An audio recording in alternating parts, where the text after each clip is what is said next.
Che un corpo, devono averlo un corpo. They'd have to have some kind of E body. se no sarebbero angeli. Otherwise they would be angels.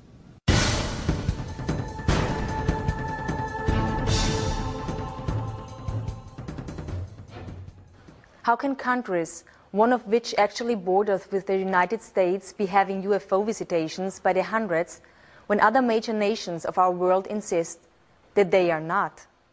And even more importantly, how can these countries' governmental policies, both official and otherwise, be that they never have had UFO or alien contact?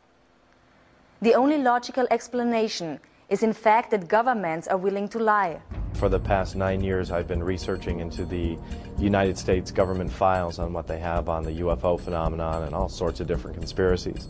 And I've reached 183,000 pages of government documents on the internet. There is a political block, what I call a truth embargo, instituted by the government, that they are not ready to formally acknowledge this, quote, presence. Anything that involved absolute proof, like hardware and bodies, was siphoned off completely into another track. They just can't allow information to come out overnight so people would be perturbed and actually demand that something be done about it.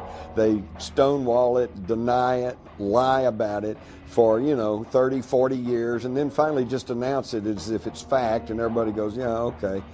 It's clear we're dealing with a cosmic Watergate, meaning some few people within major governments have known since at least July 1947, when 2 crashed flying saucers and several alien bodies were recovered in New Mexico, that indeed some UFOs are alien spacecraft. The government set up Project Blue Book, the Air Force did, in order to investigate this subject on a, you might say, a low level. Researchers, mostly regular citizens, have proven without a doubt there's an extraterrestrial presence. We're being engaged. The evidence is overwhelming. And in some cases you can actually point to where the Air Force explanation completely contradicts what's inside the sighting report itself.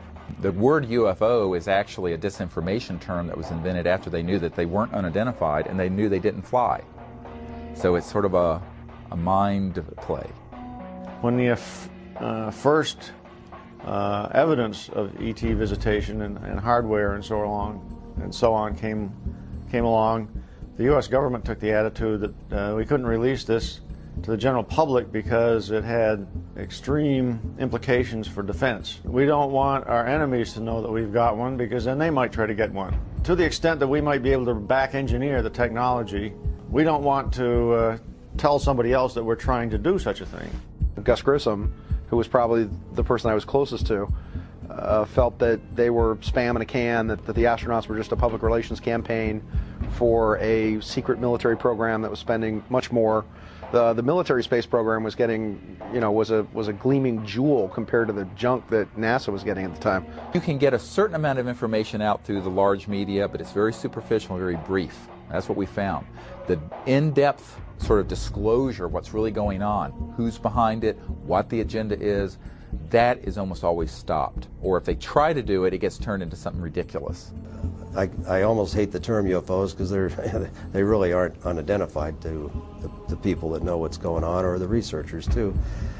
But it's what a lot of people that have the answers felt it was safe to come out of the water, so they're putting out their information on the internet, disguised or whatever. But so these other agents, per se, they're scanning all the time to counteract what's being said by other people from Intel that think it was safe to, okay, we can put this out, or they feel like it's the right thing to do now. Enough is enough, mankind has a right to know type thing. When I worked for Douglas, I was assigned to the Douglas Skyrocket. They wanted me to wire up a camera out on the wingtip that looked through a quartz window back at the canopy so that they could monitor the pilot to see what he was doing. While I went through the hangar, which was secured, there were 2 gentlemen in there. They introduced themselves. One was Naval Intelligence, the other one was CIA. And I started working, doing my job, wiring up the camera, while they sat around and talked, and it became very apparent to me that they were there for that purpose, to talk. They knew about all my flying